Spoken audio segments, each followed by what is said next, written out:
একদিন আমার নবীজি আল্লাহকে বলছেন, ও আল্লাহ, আমি জানি আমার ইন্তেকালের পরে আমার সাহাবীদের মধ্যে মতানৈক্য দেখা যাবে। কথাটা লক্ষ্য করুন, নবীজি ইন্তেকালের আগে সমাধান নিয়ে ফেলতেছেন আল্লাহ থেকে।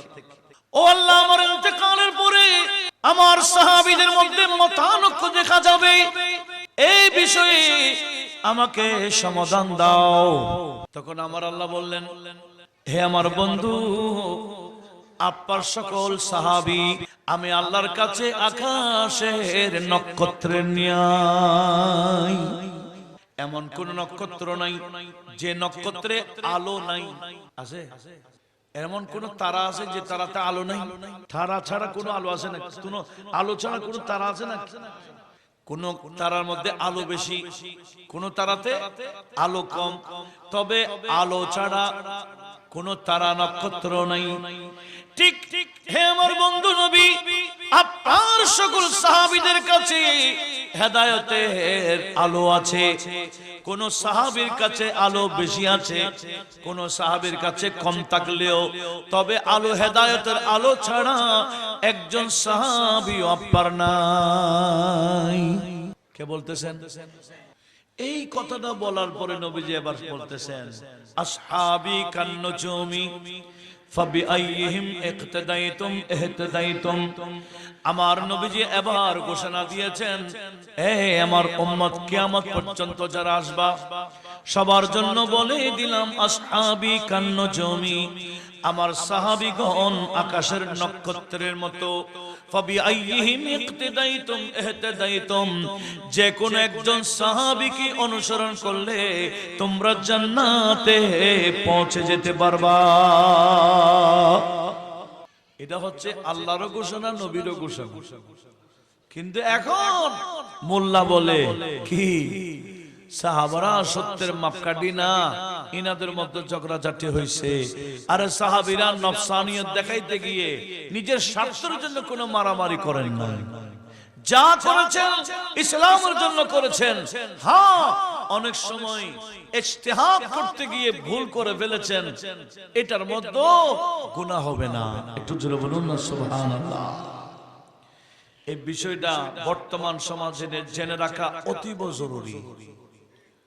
সেজন্য আলা হযরত কি বলেছেন? আলা হযরত বলেন, আমরা যারা আহলে সুন্নাত ওয়াল জামাতের অনুসারী, আমরা সবাই জান্নাতি। আমরা সবাই কি? আর একটু জোরে বলুন। আমরা কি টিকিট বেশি? না, আমরা টিকিট ছাড়া জান্নাত। আলা হযরত কি বলেন?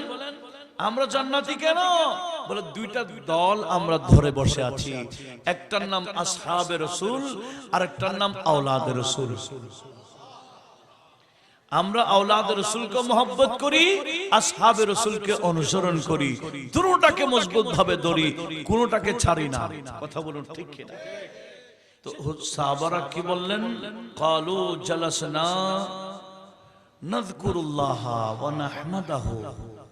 ইয়া রাসূলুল্লাহ, আমরা এখানে বসছি আল্লাহ পাকের জিকির করব, শুকরিয়া আদায় করব, প্রশংসা করব। মোদ্দা কথা, আল্লাহর শুকরিয়া আদায় করার জন্য আমাদের এই বৈঠক। কেন? কি উদ্দেশ্যে শুকরিয়া? বলে হাদানা ইলা দীনি।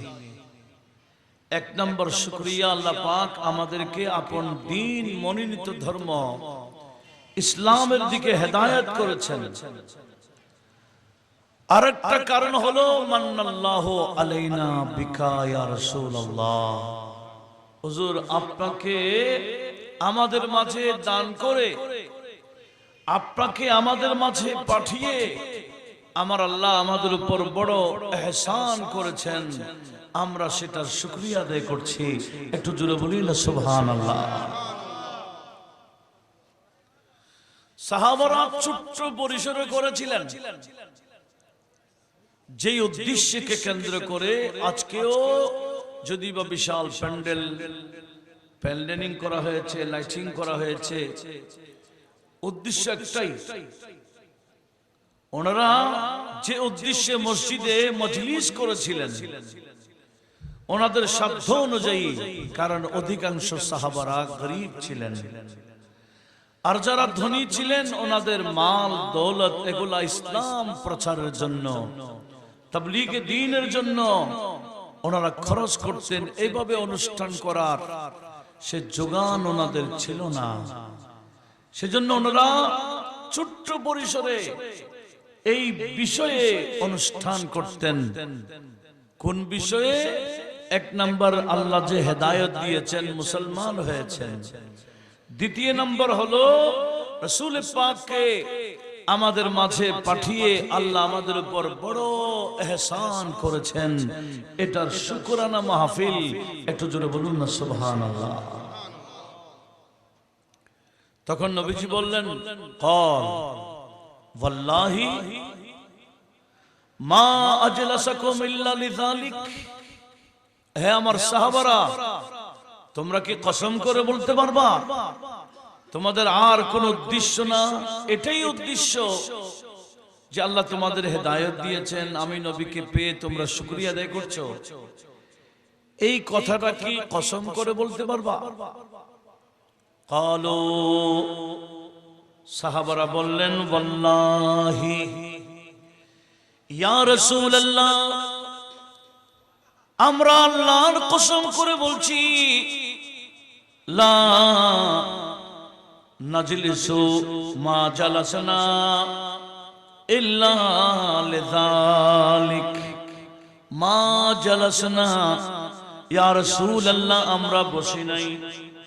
আমরা বসি নাই, আমাদের বৈঠকের উদ্দেশ্য হলো ইল্লা লিযালিকা, যেই বিষয়বস্তু আপনার সামনে উপস্থাপন করেছি, অর্থাৎ আল্লাহ আমাদেরকে হেদায়েত করেছেন, আপনাকে পাঠিয়ে আমাদের উপর বড় ইহসান করেছেন, সেটার শুকরিয়া আদায় করার জন্য আমাদের এই বৈঠক। জোরে বলুন সুবহানাল্লাহ।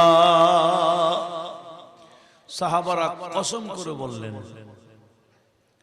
তো নবীজি বলছেন, আমার সাহাবারা, আমি তোমাদের যে কসম করাইলাম, তোমরা আমার সাথে মিথ্যা বলছো বা তোমাদের কথা আমি বিশ্বাস করছি না, এরকম কোন বিষয় না।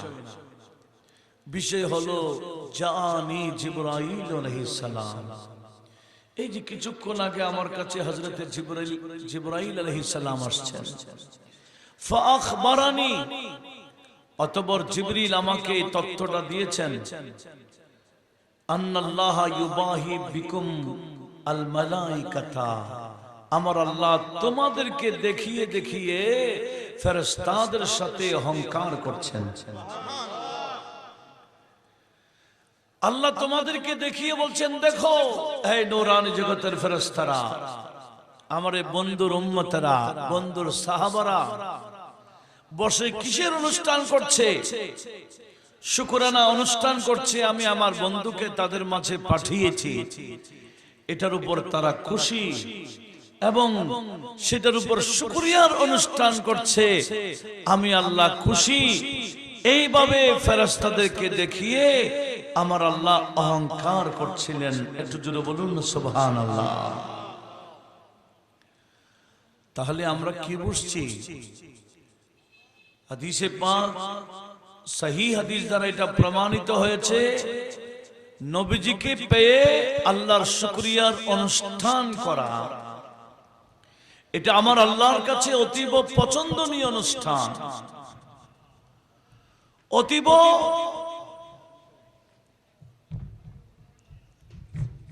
মাশাআল্লাহ।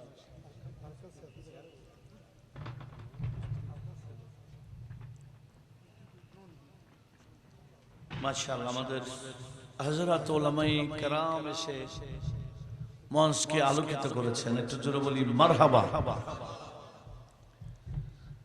যতগুলো আলেম ওলামা আসছেন সেই তুলনায় আশেপাশে অনেক আছে, অনেক নবীর উম্মতেরা আসছে মাহফিলের আশেপাশে। এনারাও যদি প্যান্ডেলে বসে যাইতেন কতই না সুন্দর হইত।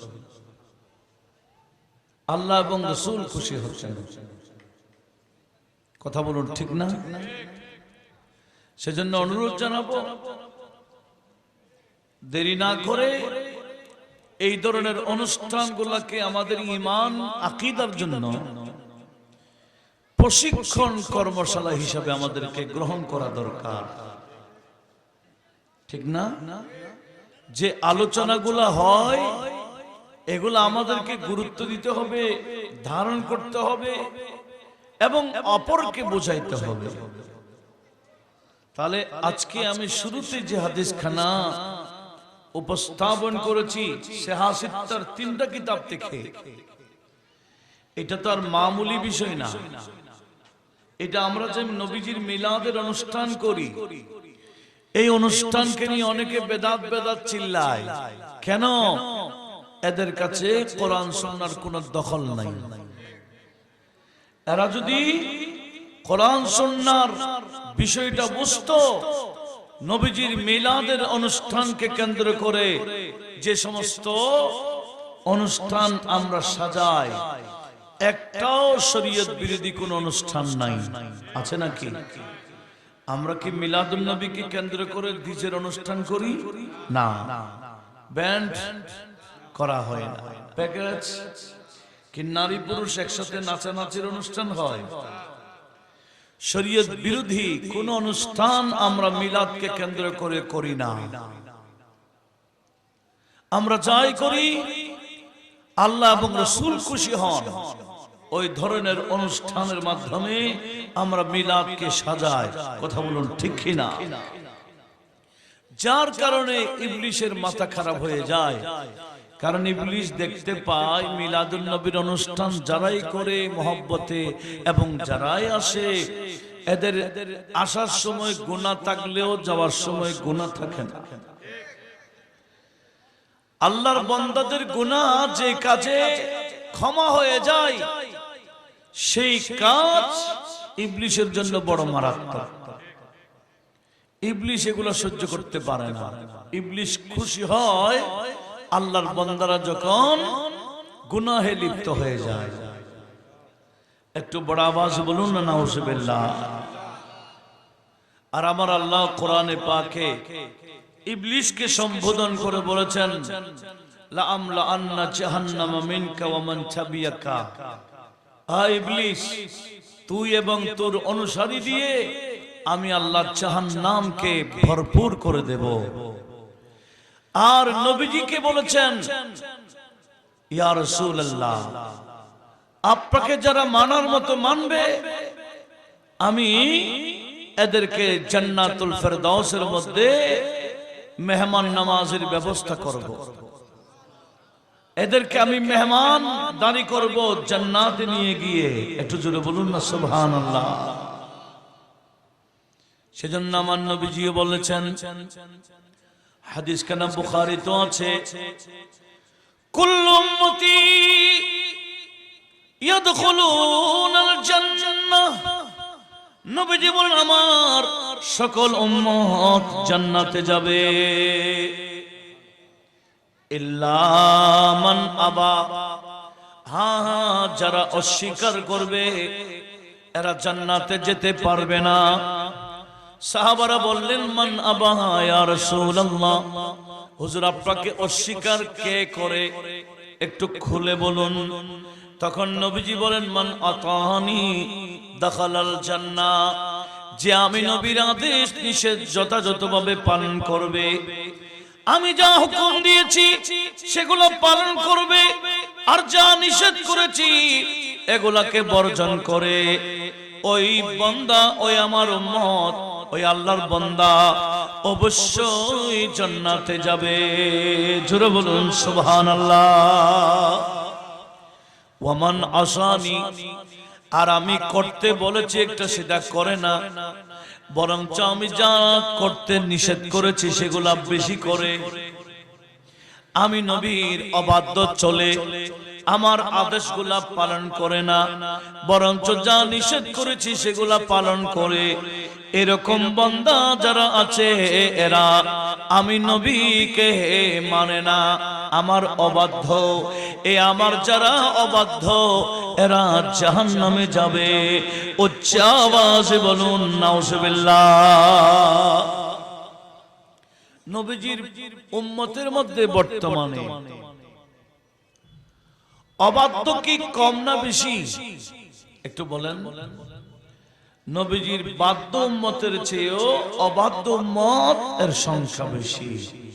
কথা বলুন ঠিক কিনা? যা করতে বলেছেন সেগুলা করে না, যা নিষেধ করেছেন সেগুলো আরো ভালো করে করে। এই ধরনের নারী পুরুষের মধ্যে বর্তমান খুব বেশি।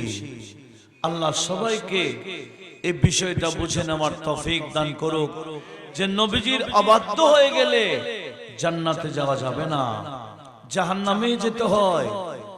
আল্লাহ আমাদের সবাইকে সে আখিরাতের প্রস্তুতি নেওয়ার তৌফিক দান করুক। একটু বড় আওয়াজে বলি না আমিন। তাহলে মিলাদুন নবীর মাহফিলের ফজিলত কি? এগুলাই আল্লাহ যে নবী পাঠিয়েছেন, কেন পাঠিয়েছেন? আমরা যাতে নবীজির অনুসরণ করি। আমার নবীজির অনুসরণ যারা করে, নবীজির শরীয়ত সুন্নাত মোতাবেক যারা জীবন গঠন করতে পারে, এরা কামিয়াব। আর আমার আল্লাহ সূরাত আহজাবের 21 নং আয়াতের মধ্যে ইরশাদ করছেন, হে আমার বান্দাগণ, তোমরা কি চাও আমি আল্লাহ তোমাদের উপর রাজি হয়ে যাই? কি বলেন? আল্লাহ যে বলছেন, ও বান্দা, আমি তোমাদের উপর রাজি হই, তোমরা কি চাও? এখন যদি জিজ্ঞেস করা হয় আল্লাহ আমাদের উপর রাজি হোক, আমরা চাই না কে? সবাই তো চায়, ঠিক না? তোমরা যদি আমি আল্লাহর সন্তুষ্টি কামনা করো আর আখিরাতের কামিয়াবি তোমরা যদি চাও, দুইটা কথা, এই দুইটা কথা আমাদেরকে লক্ষ্য করতে হবে। একটা হলো আল্লাহর সন্তুষ্টি, আর একটা হলো আখিরাতে কামিয়াবি। কয়টা বিষয় বললাম? দুইটা। এগুলো মনে রাখার বিষয়। আমার আল্লাহ বলে এই দুইটা বিষয় যদি তোমরা কামনা করো, এই দুইটা বিষয় অর্জন হওয়ার জন্য কি করা লাগবে আমি তোমাদেরকে দিক নির্দেশনা দিচ্ছি। সূরাতু আহজাব 21 নং আয়াত। আমার আল্লাহ বললেন, লাকাদ কানা লাকুম ফি রাসূলিল্লাহি উসওয়াতুন হাসানা লিমান কানা ইয়ারজুল্লাহা ওয়াল ইয়াউমাল আখির। যারা আমি আল্লাহর সন্তুষ্টি কামনা করো, আখিরাতের কামিয়াবি অর্জন করার জন্য চাও, জান্নাত, তোমরা যদি জান্নাত পেতে চাও, এটাই হলো আখিরাতের কামিয়াবি, জান্নাত পাওয়া। তোমাদের উদ্দেশ্য যদি আমি আল্লাহর সন্তুষ্টি এবং জান্নাতে যাওয়া, তাহলে তোমাদের জন্য আমি আল্লাহ আমার বন্ধু নবীর আদর্শকে সামনে দিলাম। নবীজির আদর্শকে আমি তোমাদের সামনে রাখলাম। ওই নবীর আদর্শকে ধারণ করো, দেখবে নবীজির আদর্শ ধারণ করলে আমি আল্লাহ রাজি হয়ে যাই আর তোমাদের জন্য জান্নাত রেডি করি। একটু জোরে বলুন না সুবহানাল্লাহ। তো নবীজিকে আল্লাহ পাঠালেন কেন? উদ্দেশ্য এটাই, আমরা নবীজির ইত্তেবা করব, নবীজির পিছে পিছে চলবো। আমাদের নবীজির একটা ব্যক্তিগত জীবন আছে, নবীজির একটা পারিবারিক জীবন আছে, নবীজির একটা সমাজ জীবন আছে, আমাদের নবীজির রাষ্ট্রীয় জীবনও আছে, না নাই? আচ্ছা, প্রতিটা ক্ষেত্রে যদি আমরা নবীজিকে অনুসরণ করতে পারি, তাহলে আল্লাহ আমাদের উপর রাজি হবেন, এমনকি জান্নাতে যাওয়ার সুব্যবস্থাও করে দিবেন। একটু বলি না সুবহানাল্লাহ। কিন্তু আমরা তো জান্নাতে যেতে রাজি, জান্নাতে যাওয়ার জন্য আশাবাদী, কিন্তু পিছনে চলছি এমন আল্লাহর সৃষ্টির পিছনে, যার পিছনে চললে জান্নাতে যাওয়ার সুযোগ নাই। কথা বলুন ঠিক কিনা? যার পিছনে চললে কোথায় যাওয়া যায়? জাহান্নামে। আমরা সেই ইবলিসের পিছনেই ঘুরি। এই যে বর্তমানে জুয়া খেলা বলেন, মদ বলেন, সুদের বাজার বলেন, বেহায়াপনা বলেন, অশ্লীলতা বলেন, এই ধরনের কুসংস্কার যত আছে, মা বোনদের বেপরদায়ী বলেন, গান বাজনা বলেন, এগুলা কি কম না বেশি? আর একটু জোরে বলুন। এগুলো সব কাজ কার? শয়তান। আমার আল্লাহ বলেন ইন্নামাল খামারু ওয়াল মাইসিরু ওয়াল আজলাম ওয়াল আনসাব রিজসুম মিন আমলি শায়তান।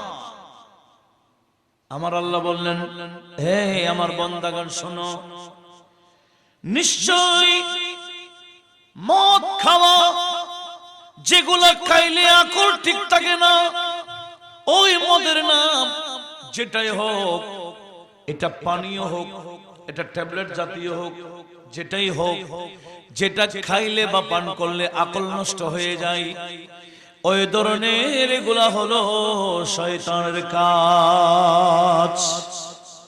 মিন আমলিশ শয়তান। এগুলা কাজ কার? এগুলোর সাথে ইসলামের কোন সম্পর্ক আছে? ওয়াল মাইসির, জুয়া। জুয়া আমাদের সমাজে, মুসলমানদের সমাজে জুয়া চলে কিনা?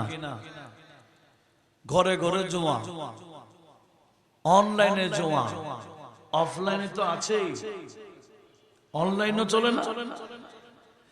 এই যে জুয়া, এগুলা কার কাজ বললেন আমার আল্লাহ? মিন আমলিশ শায়তান। মূর্তি পূজা করা, মূর্তির সামনে গিয়ে পশু জবে করা,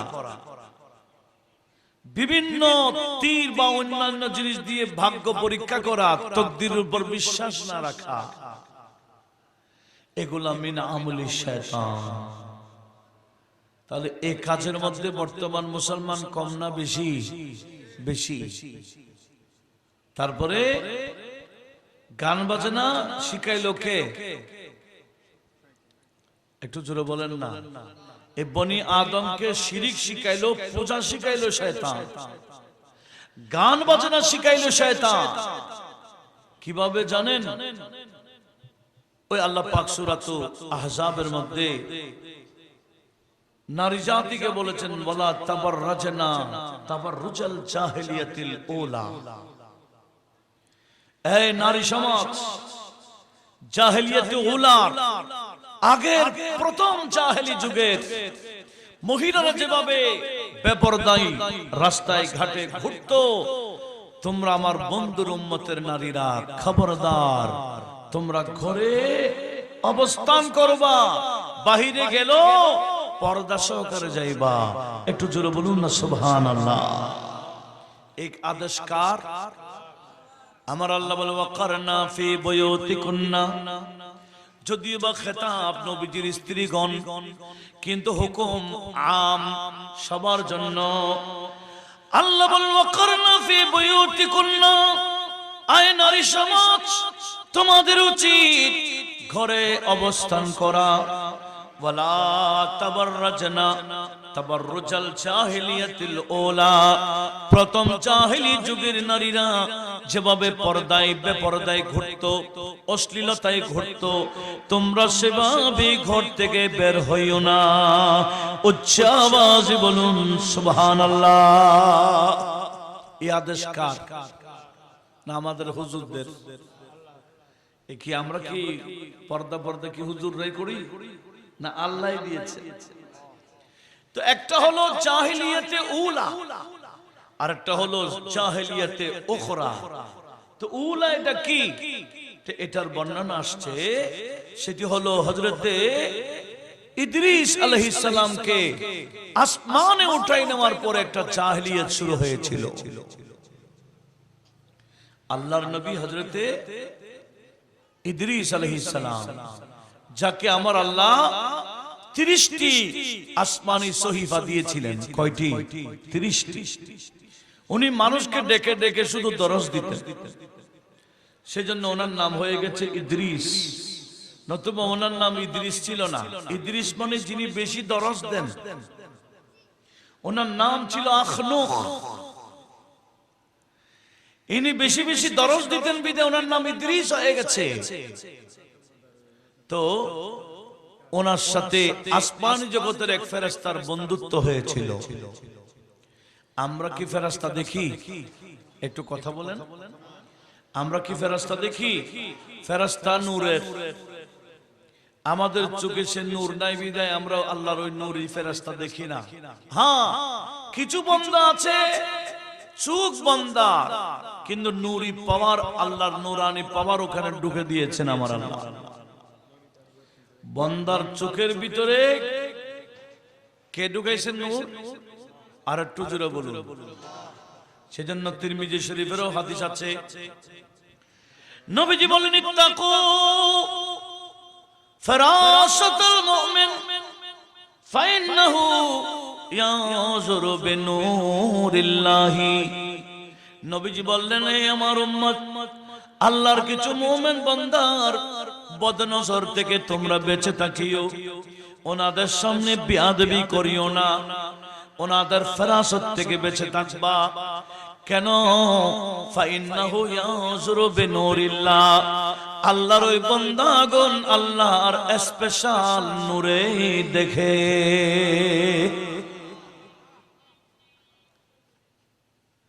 এরা আল্লাহর স্পেশাল নূর দিয়ে শুনে, স্পেশাল নূর দিয়ে দেখে। আমরা কতটুকু শুনবো একটা সীমাবদ্ধতা আছে। আল্লাহর কিছু বান্দা আছে, এরা কতটুকু শুনে এটার কোনো নির্দিষ্টতা নাই। যেমন নাকি যাকে সবাই মানে, ওনার নাম শাহ ওলিউল্লাহ মুহাদ্দিস দেহলভী। আমরা ওনার কিতাব কামেল হাদিসে পড়েছি, কামেল ফিকহাতেও পড়েছি, এখন পড়াবার সুযোগ হয়েছে। এখনো ওনার কিতাব আমরা পড়াবার সুযোগ পাই। কামেল হাদিসও তো আছে, ফিকহাতেও আছে।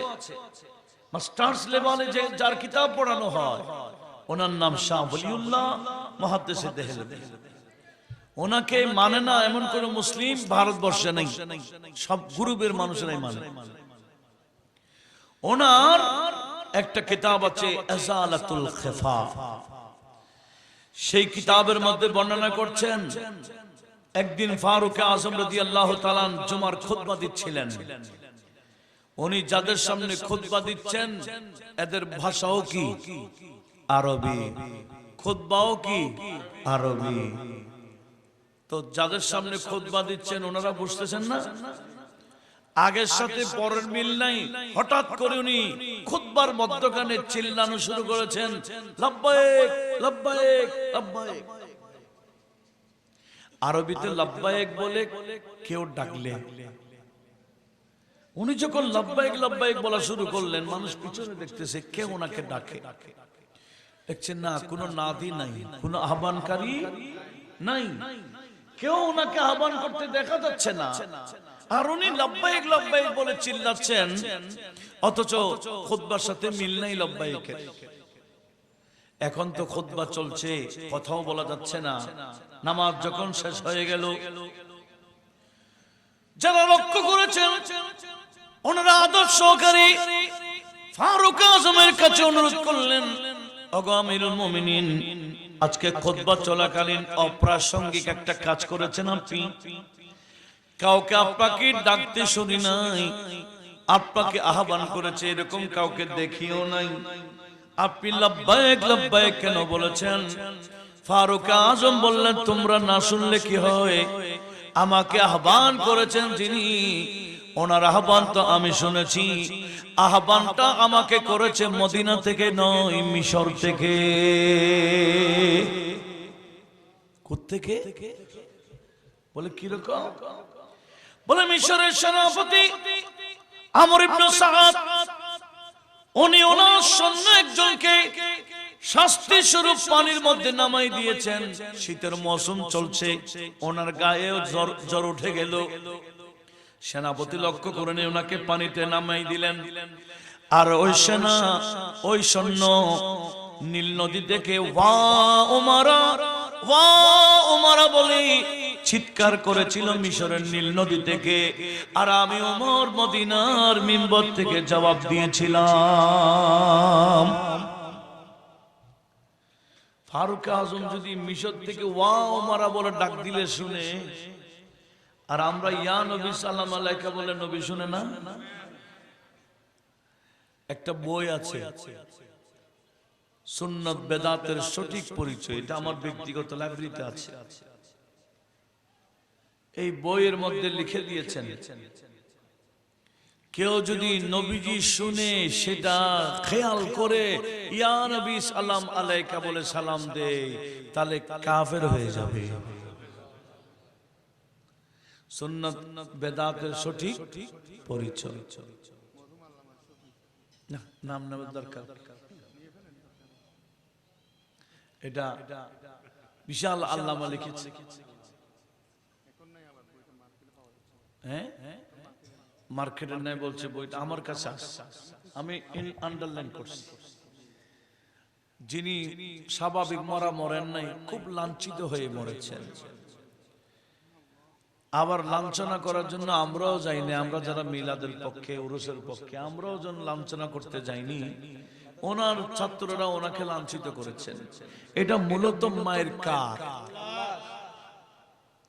আল্লাহর নবীর শানে বিয়াদবি করলে, ওলির শানে বিয়াদবি করলে যুদ্ধ আল্লাহই করবে বলেছেন। আল্লাহর যুদ্ধ আমরা দেখি, আল্লাহ বলেন যুদ্ধ করার জন্য আমার সৈন্য লাগবে না, তোমার সৈন্য দিয়ে তোমার পিটাইব। হয়েছে না এরকম? এটার নাম লানত, এটার নাম অভিশাপ, এটার নাম আযাব মুহিনা, এটার নাম লাঞ্ছনাদায়ক শাস্তি। একটু বড় আওয়াজে বলুন না নাউজুবিল্লাহ। কি বলেছে? কেউ যদি নবী শুনেছেন, নবী শুনতেছেন, এটা খেয়াল করে ইয়া নবী বলে সালাম দেই বলে কাফের হয়ে যাবে। আরে ভাই, নবী না, ফারুক আজম কি নবী না নবীর গোলাম? ওর নবীর গোলাম যদি অত দূর থেকে শুনে, তো নবীজি কত দূর শুনে এটার কোনো সীমাবদ্ধতা আছে? এদের কাছে কোরআন সুন্নাহর কোনো দখল নাই। আপনারা দলিল স্বরূপ একটি আয়াত কোট করে রাখেন, এটি সূরাতুল ইনসান বা সূরাতুদ দাহর আয়াত নাম্বার 2। কোন সূরা বললাম? সূরাতুদ দাহর বা সূরায়ে ইনসান। কয় নাম্বার আয়াত? 2, যেখানে আমার আল্লাহ বললেন ইন্না খালাকনাল ইনসান, আল্লাহ বলেন আমি নিশ্চয় ইনসান বানাই মিন নুতফাতিন আমশাজিন, বীর্য থেকে আমি মানুষ বানাই। নাবতালি হে, ওই ইনসানকে আমি আল্লাহ পরীক্ষা করি।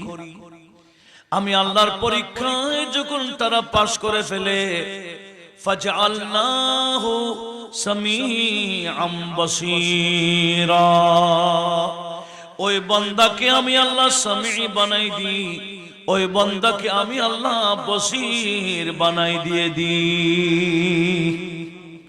সামি মানে যার কোনো শোনার সীমা থাকে না, বসির মানে যার দেখার কোনো সীমা থাকে না।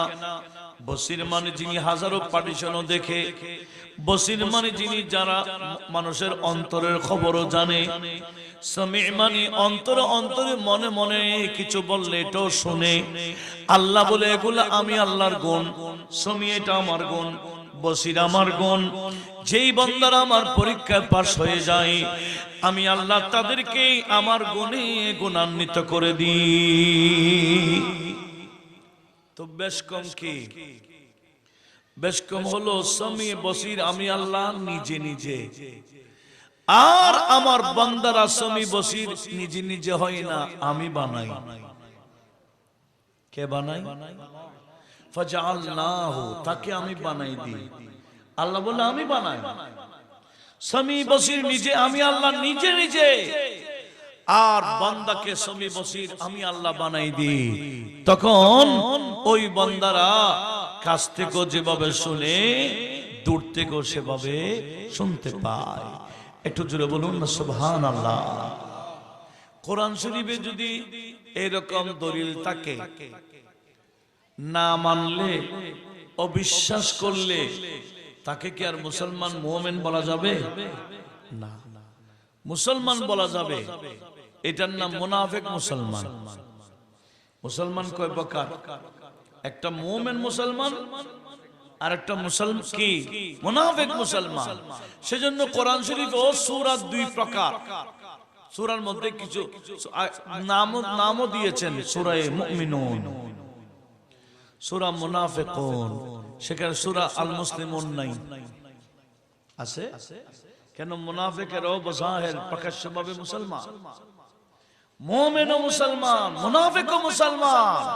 কিছু মুসলমান ঈমান ওয়ালা, কিছু মুসলমান ঈমান হারা। কথা বলুন ঠিক কিনা?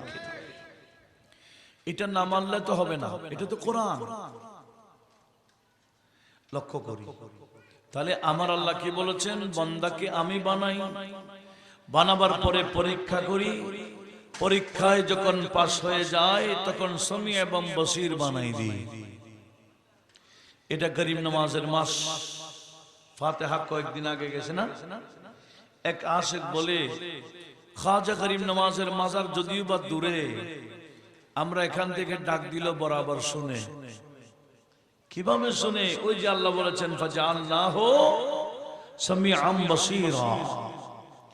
খাজা কা রওজা ইহাं से है दूर, কম দূর না, অনেক দূর।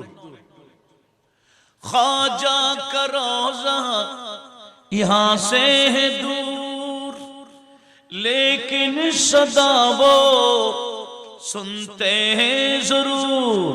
একটু জোরে বলুন না সুবহানাল্লাহ। ख्वाजा का रोजा यहाँ से है दूर, लेकिन सदा वो सुनते हैं जरूर। वो है खुदा का प्यारा, नबी का दुलारा। वो है खुदा का प्यारा, नबी का दुलारा। ये है ख्वाजा की शान, अल्लाह अल्लाह। ये है ख्वाजा की शान, अल्लाह अल्लाह। बोलन ना, ये है ख्वाजा की शान, अल्लाह अल्लाह। ये है ख्वाजा की शान। अजमेर में आके इस्लाम पहलाया, सोतों को जगाया। अजय पल जोगी को कलमा पढ़ाया। अजय पल जोगी को कलमा पढ़ाया। और कलीमा पढ़ा के मुसलमान बनाया। ज़माना को दिखाया, राहे हक पे चलना सिखाया। राहे हक पे चलना सिखाया। सारे बोतों को थोड़ा झंडा खुदा का गढ़ा। सारे बोतों को तोड़ा झंडा खुदा का गढ़ा। ये है ख्वाजा की शान, अल्लाह अल्लाह। ये है ख्वाजा की शान, सुबहान अल्लाह। ख्वाजा का रोजा यहाँ से है दूर, लेकिन सदा वो सुनते हैं जरूर। वो है खुदा का प्यारा, नबी का दुलारा। ये है ख्वाजा की शान, अल्लाह अल्लाह। ये है ख्वाजा की शान, अल्लाह अल्लाह। अस्सलाम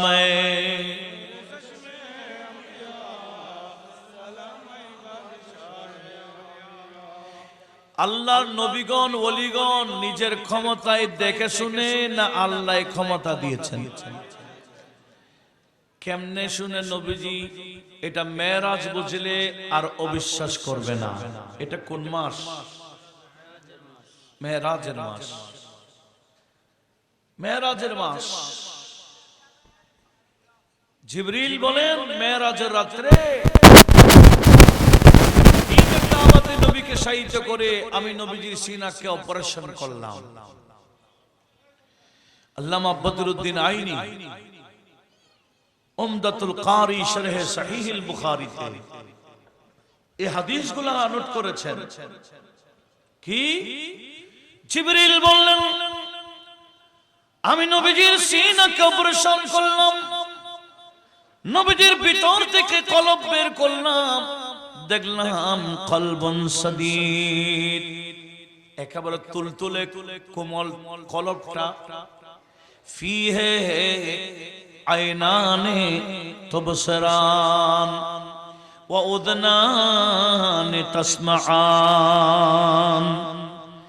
জিবরিল বললেন মেরাজের রাতে আমি নবীজির কলব নেওয়ার পরে দেখলাম নবীজির কলব মুবারকের মধ্যে স্পেশাল দুইটা চক্ষু আছে। যে চোখ দিয়ে নবীজির সামনে যেভাবে দেখেন পিছনে বরাবর দেখতে পান, পার্টিশন না থাকলে যেভাবে দেখেন হাজারো পার্টিশন থাকলেও ওই চোখ দিয়ে দেখতে পান। জোরে বলুন ওয়া উযনানে তাসমাআনে, নবীজির কলবে স্পেশাল দুইটা এমন কান আছে যে কান দিয়ে নবীজি দূর থেকেও শুনেন। এই কান স্পেশাল, আবার স্পেশাল চক্ষু নবীকে দিলেন কে? সেজন্য আমরা ঘুমাইলে আমাদের উজু জায়গা, নবীজি ঘুমাইলে উজু কেন? সাহাবারা জিজ্ঞেস করেছেন ইয়া রাসূলুল্লাহ আপনি তো ঘুমাইছিলেন, নাক মুবারক দিয়ে আওয়াজও বের হয়েছে, গভীর ঘুম ছিলেন, উঠে যে নামাজ পড়ে দিলেন। তো নবীজি বলেন তোমরা আমাকে তোমাদের কাতারে নিয়ে যাচ্ছ কেন? আমি তো তোমাদের কাতারে না। আইনানে তানামানে ওয়া কলবি ইয়াকজান, আমার এই কুফালের চোখ বন্ধ হলে কি হয়? কলবে যে আরো দুইটা চক্ষু আছে এগুলার ঘুম নাই। একটু জোরে বলুন, এগুলা ঘুমাই না। যার কারণে আমি নবী ঘুমাইলো দেখি, আমি নবী ঘুমাইলো শুনি, যার কারণে আমি ঘুমাইলো ওযু যাই না। একটু জোরে বলুন। সেজন্য আমাদের নবীজির দাবি হলো লাস্তু কা আহাদিম মিনকুম, আমি তোমাদের কারো মতো না। একটু কথাটা খেয়াল করেন, নবীজি কি বলেছেন? আমি তোমাদের কারো মতো না। আর সাহাবারা বলতেন, যেটা হাদিস বুখারীতে কিতাবুল ইলমে রয়েছে, সাহাবারা বলতেন লাসনা কাহাইয়াতিকা ইয়া রাসূলুল্লাহ, হুজুর আমরা সাহাবীরা বলতে চাই আমরাও কেউ আপনার মতো না। কথা বোঝা গেছে? কি বলেছেন? নবীজি বলছেন আমি তোমাদের কারো মতো না। সাহাবারা বলতেন ইয়া রাসূলুল্লাহ আপনিও আমাদের কারো মতো না। তাহলে এই আকীদার উপর আমরা আছি কিনা? আমরা কি নবীকে আমাদের মতো মনে করি, কারো মতো মনে করি না? আমরা বলি जिसका कोई फानी नहीं, जिसका कोई फानी नहीं, वो नबी हमारा है, वो नबी हमारा है, वो नबी हमारा।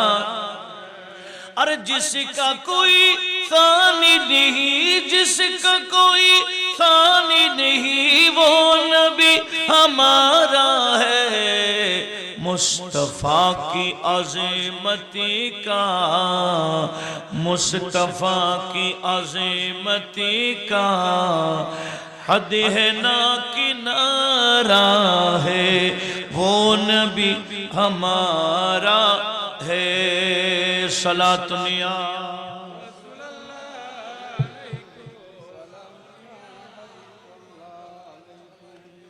जोर पर है तोहफा भी, ढगमगाई नैया भी,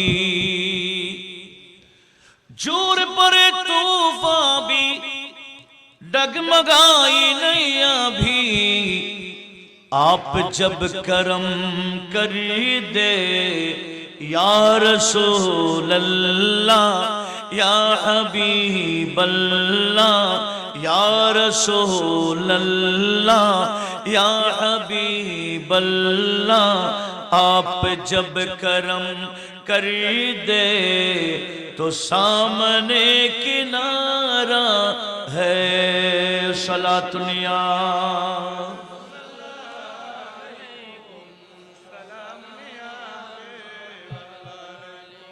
আমি কি বলছিলাম নবীজি বলছেন আমি তোমাদের কারো মতো না সাহাবারাও বলতেন ইয়া রাসূলুল্লাহ আমাদের মধ্যে কেউ আপনার মতো নাই এই আকীদায় আমরা আসি না কিন্তু অনেকে বল কিছু কিছু উম্মতরা বলতে চায় না ইনি আমাদের মতো একজন মানুষ আমাদের মতো মানুষ এরা কোনো ঈমানদারের কথা না এটা কাফেরদের কথা নবীগণকে আমাদের মতো বলতো কারা কাফেররা এগুলা কাফেরদের খাসলত কোন ঈমানদার নবীর শানে এই চরম বেয়াদবি করতে পারে না কথা বলুন ঠিক কি না অনেকে আবার নিজেদেরকে নবীর থেকেও বড় বলে এরকম জাহেল আছে না বলে নবীর কাছে কোনো ডিগ্রি ছিল না আমাদের অনেক ডিগ্রি আপনারা শুনেন না মনে হয় হ্যাঁ বলে আমাদের কাছে অনেক ডিগ্রি নবীর কাছে কোনো ডিগ্রি আরেক বান্দাকে দেখছি সে বলতেছে না সিদ্দিক আকবর থেকে আমার আমল বেশি বলে সিদ্দিক আকবর এতবার একবার হজ করেছে আমি বহুবার করেছি বলে সিদ্দিক আকবর উমরা কয়বার করছে জানি না আমি অনেকবার করছি সিদ্দিক আকবর এতগুলা রোজা রাখছে কিনা জানি না এতবার তারাবিও পড়ে না বলে আমি তারাবি পড়ছি এভাবে সিদ্দিক আকবরের চেয়েও বড় আমলদার বলতে চায় নিজেকে এরা জানে না সিদ্দিক আকবরের একটা সিজদার সামনে তার গোটা জীবনের আমল তুলনা হবে না সিদ্দিক আকবরের কয়টা সিজদা সিদ্দিক আকবরের যদি একটা সিজদা এক পাল্লা দেই এই বান্দার ইবাদত তো কবুল হয় না ঈমান থাকলে না ইবাদত কবুল কথা বলুন ঠিক কি না ঈমান থাকলে না পাল্লায় উঠবে ঈমান না থাকলে পাল্লায় উঠবে না এটা সেজন্য এক কবি বলতেছে उसके लाख सजदे भी काम नहीं आएगा तार लक्ष लक्ष सिजदा কোনো কাজে আসবে না उसके लाख सजदे भी काम नहीं आएगा अज़मत मोहम्मद से अज़मत मोहम्मद से क़ल्ब जिसका खाली है अज़मत मोहम्मद से क़ल्ब जिसका खाली है अरे कने সিজদা দিতে দিতে দাগ ফেলায় লাভ নাই কলবের মধ্যে নূরানি পাওয়ার আনতে হবে কলবেটাকে জিন্দা করতে হবে তখন সিজদা দিলে প্রত্যেকটা সিজদা কাজে আসবে কথা বলে ঠিক না যেখানে আমার নবীজি হযরত ওমরের ব্যাপারে বলেছেন ইন্না জামিয়া হাসানাতি ওমরা কা হাসানাতিন ওয়াহিদাতিন মিন হাসানাতি আবি বকর দেখেন আমার নবীজি বলেছেন কি ওমরের গোটা জীবনের আমল হযরতে আবু বকর সিদ্দিকের একটা সওয়াবের মতো একটা কাজের মতো কখন বলেছেন আপনারা জানেন এটা হাদিস মিশকাতও আছে একদিন পূর্ণিমার চাঁদ ছিল আকাশে অগণিত তারা দেখা যাচ্ছে হযরত আয়েশার গুদের মধ্যে নবীজি কুলের মধ্যে নবীজি একটু রেস্ট করছেন মাথা রেখেছেন অগণিত তারা দেখা যায় তখন আয়েশা সিদ্দিকা কি বলেছেন ইয়া রাসূলুল্লাহ এইরকম অগণিত তারার মতো আমল করেছেন, আপনার উম্মতের মধ্যে কেউ আছে কি? ওরা আছে তো, এটা ওমর ইবনুল খাত্তাব আর কি? তখন আয়েশা সিদ্দিকার মন ছোট করে ফেললেন, চেহারা মলিন করে ফেললেন। নবীজি লক্ষ্য করলেন, আয়েশা, আমি তোমার আব্বার নাম না বলে ওমরের নাম বলেছি, তুমি মনে কষ্ট পেয়েছো? আসলে ব্যাপারটা এত করে এই কথাটা বলেছে। এই অগণিত তারার মতো আমল করেছেন, ওনার নাম হযরত ওমর ইবনুল খাত্তাব। ওমর ইবনুল খাত্তাবের অগণিত আমল যদি এক পাল্লায় দেয়, তোমার বাবা আবু বকর সিদ্দিকের একটা হাসানা যদি আরেক পাল্লায় দেই, তখন ওমরের গোটা জীবনের আমল হযরত সিদ্দিক আকবরের একটা হাসানার মতো হয়ে যাবে। সেই জায়গায় এই বিয়াদব, এই জাহেলের মূর্খ, সে বলছে তার আমল নাকি সিদ্দিক আকবর থেকে অনেক বেশি। তাদের নতুন অভ্যাস না। এদের বড় হুজুর একজন, যাকে দেওবন্দ মাদ্রাসার প্রতিষ্ঠাতা বলা হয়, কাসেম নানুতুরি সাহেব, ওনার একটা তাহজিরুন নাস কিতাব আছে। সেখানে উনি বলতেছেন, নবী উম্মত থেকে বড় এলমের দিক দিয়ে, আমলের দিক দিয়ে না। ওখানে লিখে দিয়েছে বসাও का उम्मत अमल करते करते नबी से बढ़ जाती है। অনেক সময় উম্মত আমল করতে করতে উম্মতের আমল নবীর থেকে বেশি হয়ে যায়। এটা কি আমরা মানতে পারি? কোন উম্মতের আমল নবীর থেকে বাড়তে পারে?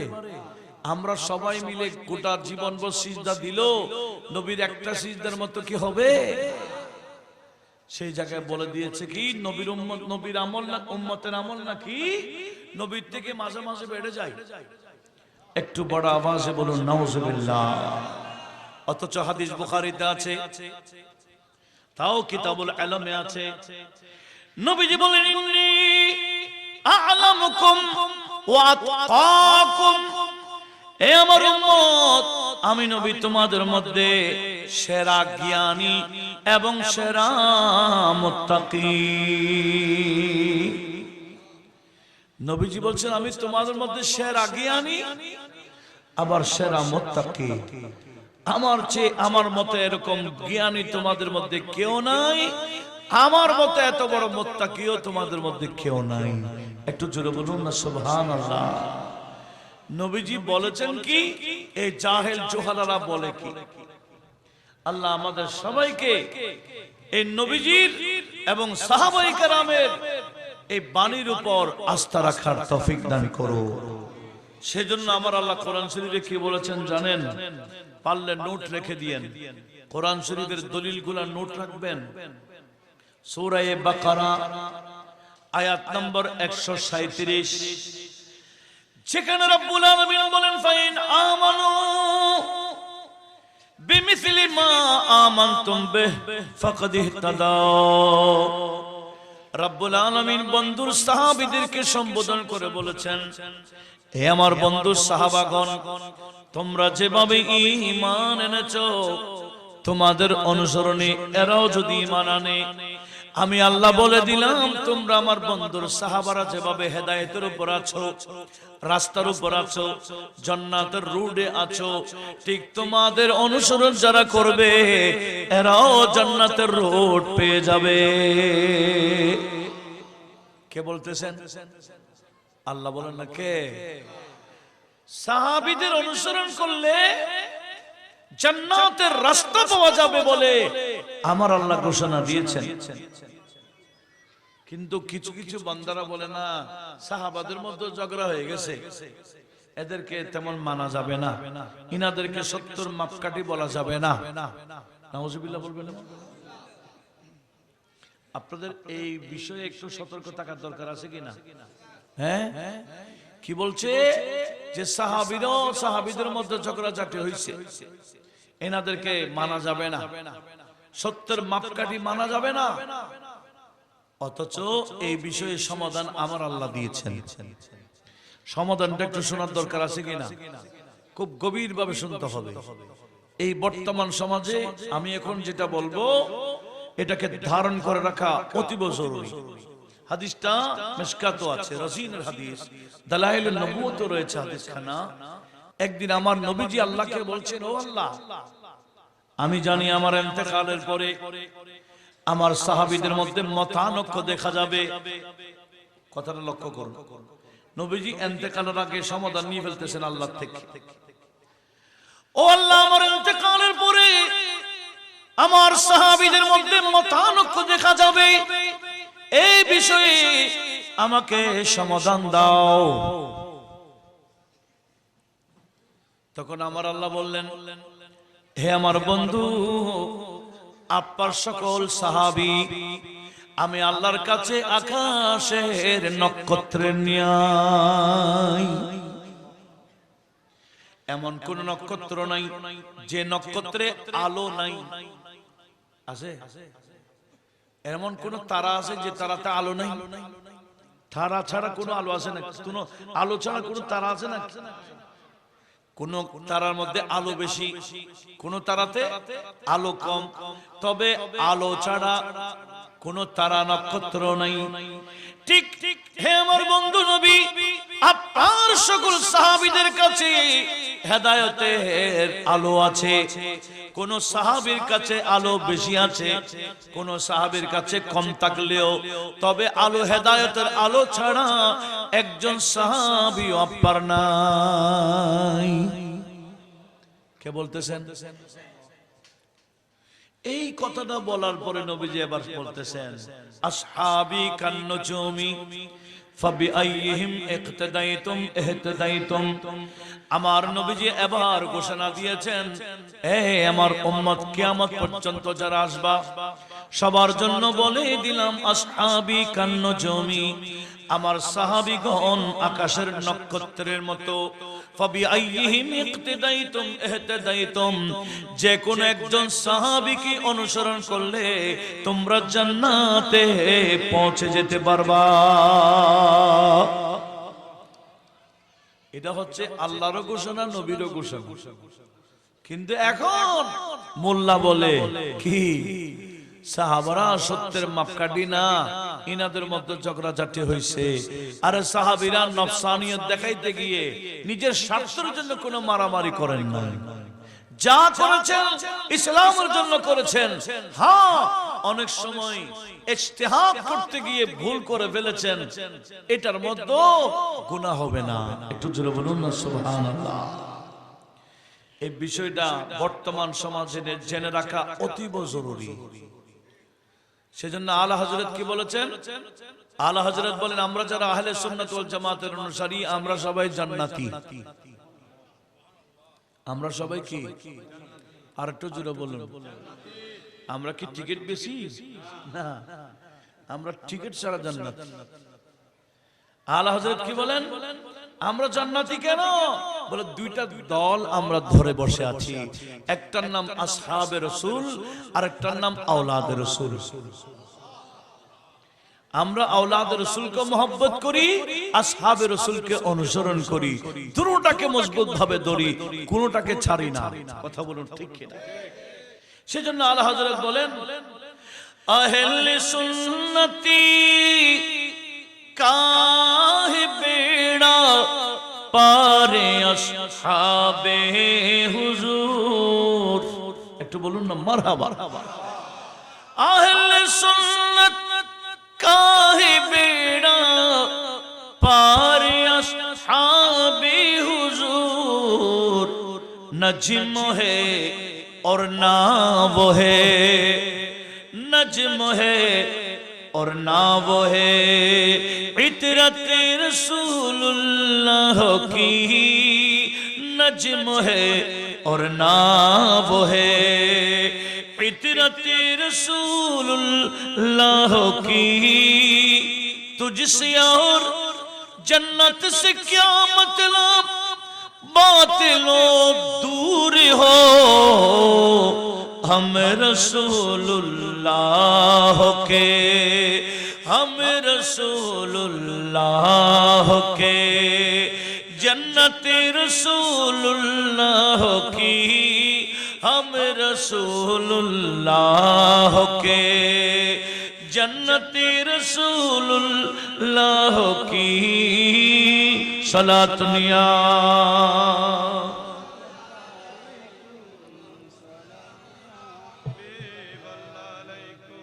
তাহলে কি বুঝলাম আহলে সুন্নাতের বেড়া পা এরা জান্নাতি কেন বলে আমরা দুটোটা দল ধরে আসছি একটার নাম আসহাবে রাসূল আর একটার নাম কি আওলাদে রাসূল কোন আওলাদে রাসূলের বিরুদ্ধে আমরা বলতে রাজি আছি কোন আসহাবে রাসূলের বিরুদ্ধে বলতে রাজি আছি না আমরা সবাইকে বুকে ধারণ করি কথা বলুন ঠিক কি এটার উপর মজবুত থাকার নাম আহলে সুন্নাহ এখন অনেক ফিতনা এই ফিতনার ব্যাপারে সবাইকে সজাগ থাকতে হবে এমনকি নিজের ফ্যামিলিকে সজাগ রাখতে হবে আহলে সুন্নাত ওয়াল জামাতের আকীদার বিষয়ে আল্লাহ আমাদেরকে মজবুত থাকার তৌফিক দিক আমিন বলেন আমার আল্লাহ বলতেছেন কি ফাইন আমানু বিমিসলি মা আমানতুম বিহি ফাকাদ ইহতাদাও আয় আমার বন্ধুর সাহাবাগণ তোমরা যেভাবে ঈমান এনেছো কিয়ামত পর্যন্ত আমার বান্দাগণের উচিত তোমাদের মতো ঈমান আনা সেজন্য আমরা চেষ্টা করি সাহাবীদের মতো কি আনতে আর একটু জোরে বলুন সাহাবারা যে কাজ করতেন আমরা সেগুলা করতে চাই এই যে কিছুক্ষণ আগে হাদিস বলেছিলাম রাসূলের পাককে পেয়ে শুকরানা মাহফিল করেছেন সাহাবারা মসজিদের ভিতরে ঠিক না সাহাবারা কোথায় করেছেন মসজিদের ভিতরে সাহাসিত্তার তিনটা কিতাব থেকে আমি রেফারেন্স দিয়েছি তাহলে কি বুঝলাম এই কাজটা আমরা যে মিলাদুন নবীকে কেন্দ্র করে অনুষ্ঠান করি এটা আমাদেরকে শিখাইছেন কিন্তু সাহাবায়ে রাসূল আমরা যে জুলুস করি না নবীজির আগমনে জুলুস করা এটা আমরা শিখছি কাছ থেকে সাহাবায়ে কেরাম থেকে কেন সাহাবারা মদিনাতে একটা দুইটা না কয়েকটা জুলুস বের করেছেন নবীকে নিয়ে একবার নবীজি মক্কা থেকে হিজরত যখন করেছিলেন মদিনাবাসী নবীকে নিয়ে বিশাল মিছিল করেছিলেন জুলুস বের করেছিলেন স্লোগান দিয়েছিলেন এমনকি নবীর শানে নাতও পড়েছিলেন স্লোগান দেওয়া ইয়া রাসূলুল্লাহ স্লোগান দেওয়া এমনকি নাত রাসূল পড়া জুলুসের মধ্যে এগুলো আমাদেরকে শিখাইছেন নবীজির সাহাবাগণ আর একটু জোরে বলুন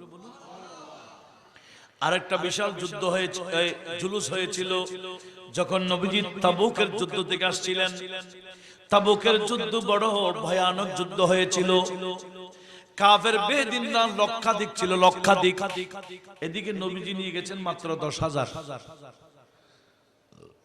ওইদিকে 10 এদিকে 10,000 ওদিকে কি লক্ষাধিক এটা কঠিন না এটাকে হাদিসের ভাষায় যাতুল উসাইরা বলা হয়েছে কঠিন যুদ্ধ এমনে চলছে গরম কাল ছিল খাদ্য তুষাদ কম ছিল সৈন্য কম ওদিকে সৈন্য বেশি এরপরও আমার আল্লাহ বিজয় দিয়েছেন নবীজির হাতে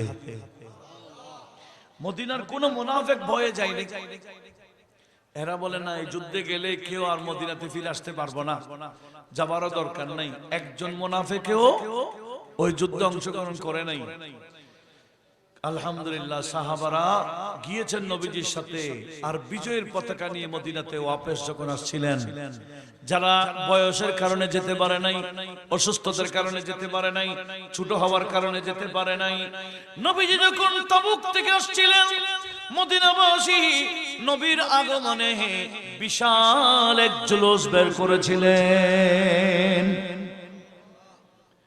তাহলে নবীর আগমনের জুলুস বের করা এগুলো আমরা পাইছি কাছ থেকে সাহাবায়ে কেরাম থেকে একটু জোরে বলবেন না সুবহানাল্লাহ কিন্তু সাহাবীদের ওই জামানায় ইহুদি ছিল কিনা ইহুদি মুনাফিক এটা ইহুদিদের কি সৃষ্টি ইহুদিদের সৃষ্টি শিয়া সম্প্রদায় ইহুদিদের সৃষ্টি খারজি সম্প্রদায় এখনো যত বাতিল সব বাতিল মজবুত হয়ে আছে ইহুদির টাকা দিয়ে আপনি যখন ইহুদি এজেন্ডা বাস্তবায়ন করবেন আপনাকে টেনশন করা লাগবে না মাদ্রাসা 6 মাসে 6 তালা করে দিবে আপনার মাসিক টাকার কোনো টেনশন করা লাগবে না, আপনার অ্যাকাউন্টে বস্তা বস্তা টাকা ঢুকাই দিবে যদি এজেন্ডা কার্ডটা বাস্তবায়ন করেন। এটা বর্তমান আছে কিনা? এই ইহুদি এজেন্ডা কি? ইহুদির এজেন্ডা হলো নবীকে সম্মান করে, নবীকে তাজিম করে কিছু করলে শিরিক বলা, নবীজির মহব্বতে কিছু করলে বেদাত বলা। এটাই দুইটা ইহুদিরা শিখাইছেন। এগুলোর সাথে এই সংজ্ঞার সাথে কিতাবের সংজ্ঞার কোনো মিল। শিরিক কাকে বলে? কিতাবে একটা সংজ্ঞা আছে। কোন বেদাত গ্রহণযোগ্য, কোন বেদাত মারদুদ, গ্রহণ করা হবে না, এটা কিতাবের মধ্যে বয়ান আছে। কিন্তু ইহুদি শিখাইছে কি? নবীর শানে, নবীর সম্মানে কিছু করলে এটার নাম, নবীর সম্মানে কিছু করলে এটার নাম শিরিক, ঠিক না? আর নবীকে, নবীর মহব্বতে কিছু করলে এটার নাম বেদাত। এই সংজ্ঞা শিখেছে ইহুদিরা। সেজন্য ইহুদিদের বিষয় বড় মারাত্মক। বর্তমানে ইহুদিরা চায় মুসলমানদের মধ্যে পাট পাট করে দিতে। কথা বলুন ঠিক না? গোটা বিশ্বব্যাপী, শুধু বাংলাদেশ না, গোটা বিশ্বব্যাপী মুসলমানদের মধ্যে নাজুক পরিস্থিতি করে রেখেছে কারা? ইহুদিরা। ইহুদি মুসলমানদের বড় শত্রু। কিন্তু আমরা তো কিছু হুজুর দাবিদার, কিছু মুসলমান দাবিদার এজেন্ডা বাস্তবায়ন করি ইহুদিদের। একটু জোরে বলবো না নাউজুবিল্লাহ? এরা মসজিদ বানাবার জন্য টাকা দেয়, বিশাল মসজিদ করে ফেলে। এ টাকা মুসলমানের না। কেন? বলে টাকাগুলো দিচ্ছি মসজিদ তোমাদের, টাকা আমাদের, উদ্দেশ্য এজেন্ডা আমাদের বাস্তবায়ন। ওই মিম্বর থেকে নবীর শানের বিপক্ষে বলতে হবে। নবীজির শানের বিপক্ষে বলা, এটাই হচ্ছে ইহুদি এজেন্ডা। এরা আমাদের নবীর শান সহ্য করতে পারে না। এটা কোরআন শরীফে জায়গায় জায়গায় আমার আল্লাহ আমাদেরকে সতর্ক বানিয়ে দিয়েছেন। আমার আল্লাহ বলে, ওয়াল্লাযীনা আতাইনাহুমুল কিতাব ইয়ারিফুনাহু কামা ইয়ারিফুনা আবনাআহুম ওয়া ইন্না ফারীকাম মিনহুম লা ইয়াকতুমুনাল হাক্কা ওয়া হুম ইয়ালামুন। রব্বুল আলামিন বললেন, যাদেরকে আমি কিতাব দিয়েছি ইহুদিরা, এরা আমার বন্ধু নবীকে চিনে। কারণ বন্ধু নবীকে আমি আল্লাহ পাঠাবার আগে আসমানি কিতাব নাজিল করে আমি আমার বন্ধুর শান পাঠাই দিয়েছি। নবীজির শান না, এখানে সিদ্দিক আকবরের উরস অ্যাড আছে। সিদ্দিক আকবর যখন আমাদের নবী ইসলাম প্রচার, অর্থাৎ নবীজির নবুয়ত প্রকাশের টাইম হয়েছে, উনি মক্কাতে ছিলেন না, উনি ব্যবসার কাজে ইয়েমেনে ছিলেন। উনি তো বড় ব্যবসায়ী ছিলেন। কে? সিদ্দিক। দেশে দেশে দেখতে। ইয়েমেনের মধ্যে একটা গোত্র ছিল আজদি গোত্র। ওই গোত্রটা ছিল আরবের মধ্যে যেভাবে মক্কার মধ্যে কুরাইশ গোত্র সেরা, ইয়েমেনের মধ্যে আজদি গোত্রই ছিল সেরা। উনি ব্যবসা কাজ পরিচালনা শেষ যখন করলেন, শুনতে পেলেন আজদি গোত্রের মধ্যে একজন বড় আলেম আছেন। কি আছেন? আলেম। তো সিদ্দিক আকবর তত্ত্ব নিয়ে ওই আলেমের কাছে দেখা করতে গেছে। মনোযোগ আছে আপনাদের?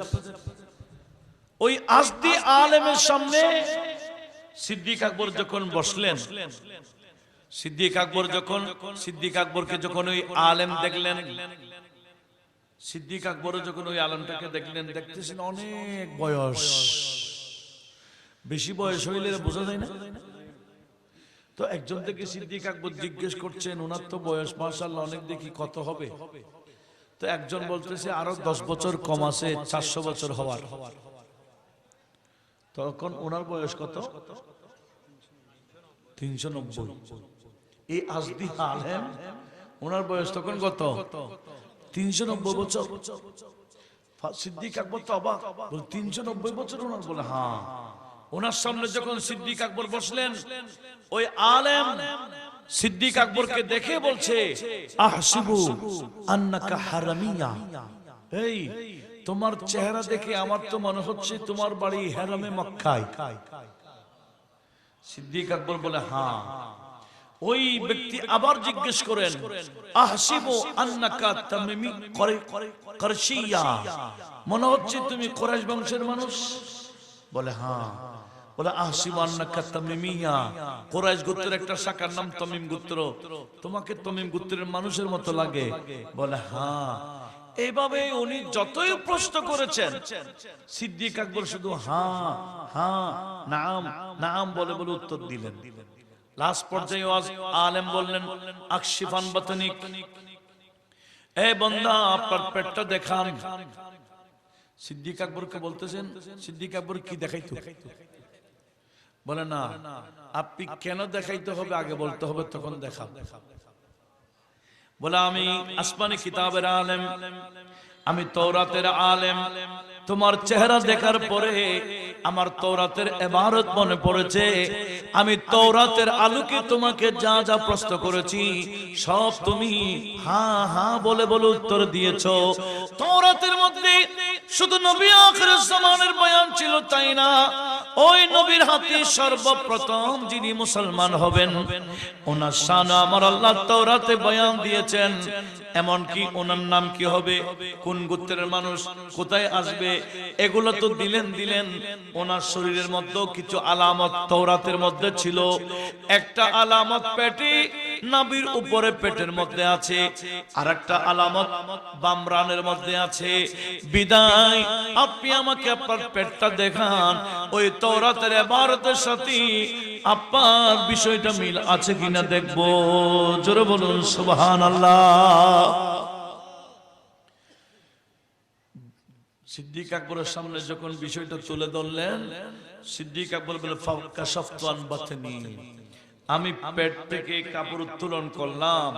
ফারাআ, অত বড়ই আলেম দেখতে পেলেন, ফাওকা সুররাতি, আমার নাভির উপরে শামাতান সওদা, কালো রঙের একটা তিল।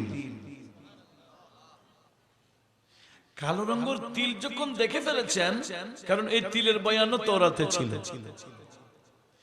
তখন সিদ্দিক আকবর ওই ব্যক্তি কসম করে বলেছেন, ওয়া রাব্বিল কাবা, আমি কাবার রবের শপথ করে বলতে চাই, আনতা হুয়া, যার আলোচনা আমার আল্লাহ তওরাতের মধ্যে করেছেন নিশ্চয় আপনি ওই ব্যক্তি হবেন। জোরে বলুন সুবহানাল্লাহ। বলে আপনি তাড়াতাড়ি মক্কায় চলে যান, আপনার বন্ধু, ছোটকালের বন্ধু মুহাম্মদ বিন আব্দুল্লাহ, উনি নবুয়ত প্রচারের টাইম হয়ে গেছে। কি চাইলেন? আপনি ওনার হাতে সর্বপ্রথম মুসলমান হবেন। এটা আমরা তওরাতে পড়েছি। দেখেন তওরাতে আল্লাহ আমাদের নবীর বয়ান কেমন দিয়েছেন। শুধু নবী না, নবীর হাতে কে সর্বপ্রথম মুসলমান হবেন ওনার বয়ান সহ কিভাবে দিয়েছেন। সেজন্য ইহুদিরা আমাদের নবীকে দেখতেই চিনে ফেলত, কেন নবীর বয়ান সেভাবে আল্লাহ তওরাতে দিয়েছিলেন। কিন্তু দুঃখের বিষয় আল্লাহ বলেন, ওয়া ইন্না ফারীকাম মিনহুম লা ইয়াকতুমুনাল হাক্কা ওয়া হুম ইয়ালামুন, এরা জেনে শুনে আমাদের নবীর শানটাকে গোপন করে রাখে। কারা? ইহুদিরা। নবীর শান গোপন করে রাখা এই খাসলত ইহুদির। নবীর শান গোপন করে রাখা এই এজেন্ডা ইহুদির। আর ইহুদির টাকা খেয়ে মুসলমানরাও এই কাজ শুরু করে দিয়েছে। কথা বলুন ঠিক কিনা? নবীর শান কি করে ফেলে? গোপন করে রাখে। নবীজির শান বুখারী শরীফ খুললে ফার্স্ট টু লাস্ট সব শানের সালে, গোটা কোরআন করলে, কারণ কোরআনে অনেক কিছু আছে যেগুলো সরাসরি বোঝা যায় না। কারণ কোরআন ইন্নাল কোরআন আহওয়াজ ইলা সুন্নাহ বলেছেন ইমাম আউজাঈ। কোরআন বোঝার জন্য রাসূল পাকের হাদিসের মুহতাজ। হাদিসে পাকে যে বিস্তারিত আছে এগুলা দেখলে বোঝা যায়, মনে হচ্ছে ইমাম বুখারী গোটা 30 পারা বুখারী নবীর শানে লিখেছে। একটু জোরে বলুন না সুবহানাল্লাহ। গোটা কোরআন যারা রিসার্চ করে এরা বুঝে না গোটা কোরআন তো আল্লাহ আমাদের নবীর শানে নাযিল করেছেন। একটু জোরে বলুন না সুবহানাল্লাহ। তো কি বলছিলেন? তো সেই জন্য নবীজির শান যারা সহ্য করে না এদের নাম কি বললাম? ইহুদি। ইহুদির এজেন্ডা বাস্তবায়নকারী বর্তমান কিছু মুনাফিক মুসলমান, এরা আমাদের নবীর শান তারাও সহ্য করতে পারে না। যেখানে রিসালাতুল স্লোগান সহ্য করতে পারে না, আর এগুলো বাদ দেন না। রিসালাতুল স্লোগান দিলে এদের অবস্থা কি হয়ে যায়? হ্যাঁ, সব সহ্য করতে পারবে, কিন্তু নারে রিসালাত সহ্য করতে পারে না। এটা কি অবাস্তব না বাস্তব? বড় মারাত্মক বিষয়। আলা হযরত বলেন, তোমরা যদি এইরকম টুপিওয়ালা বেঈমান কতগুলা দেখবা, টুপি আছে, দাড়ি আছে, নামাজ আছে, সব আছে, ঈমান নাই, এরকম কোন বান্দার কলবে যদি আগুন লাগাই দিতে চাও, ইয়া রাসূলুল্লাহ স্লোগান দিলেই হবে। কি দিলে হবে? আলা হযরত বলেন, খিজ মে জল যায় বেদীনো কে দিল, খিজ মে জল যায় বেদীনো কে দিল, ইয়া রাসূল अल्लाह की कसरत कीजिए, या रसूल अल्लाह की कसरत कीजिए, सलातुनिया।